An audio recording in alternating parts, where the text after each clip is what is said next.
கண்ணியமானவர்களே, ஸல்லல்லாஹு அலைஹி வஸல்லம் ஒரு ஹதீஸில் குதுஸியை எங்களுக்கு சொல்லித் தந்தார்கள்.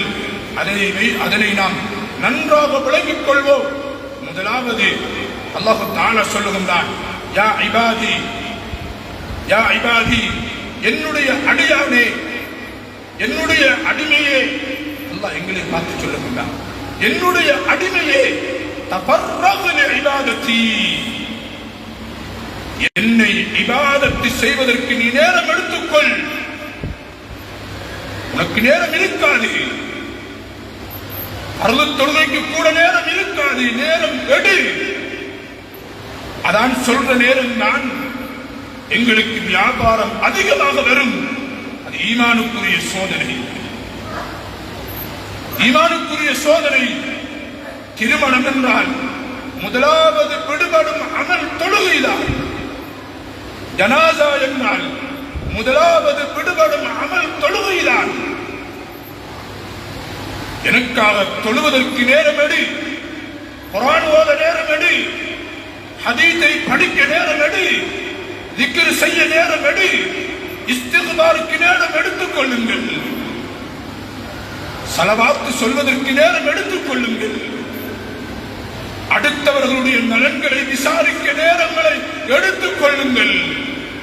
இவ்வாறு என்னுடைய இபாதத்துக்காக நீ நேரம் ஒதுக்கினால் உனக்கு நான் 2 விடயங்களை தருவேன், 2 கிஃப்ட்களை தருவேன்.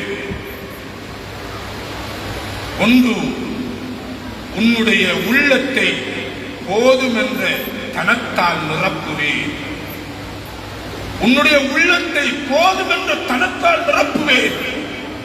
இரண்டாவது, வஅஷுத்த ஃபக்ரக், உன்னுடைய வறுமையை நான் இல்லாமலாக்குவேன். உன்னுடைய வறுமையை நான் இல்லாமலாக்குவேன்.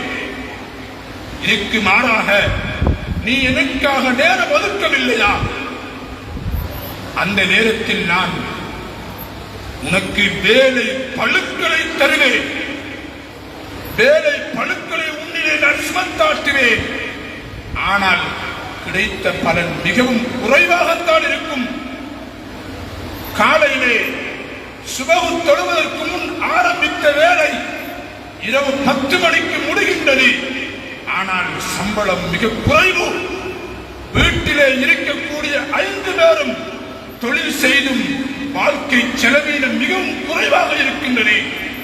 காரணம், அல்லாஹுவை நாம் திருப்திப்படுத்தவில்லை. அதே போன்று இரண்டாவது, உனது வறுமையை நான் அடைக்க மாட்டேன். உனக்கு இருந்த வறுமை இருந்து கொண்டே இருக்கும். கண்ணியமானவர்களே, இது அல்லாஹ்வுடைய வாக்கு.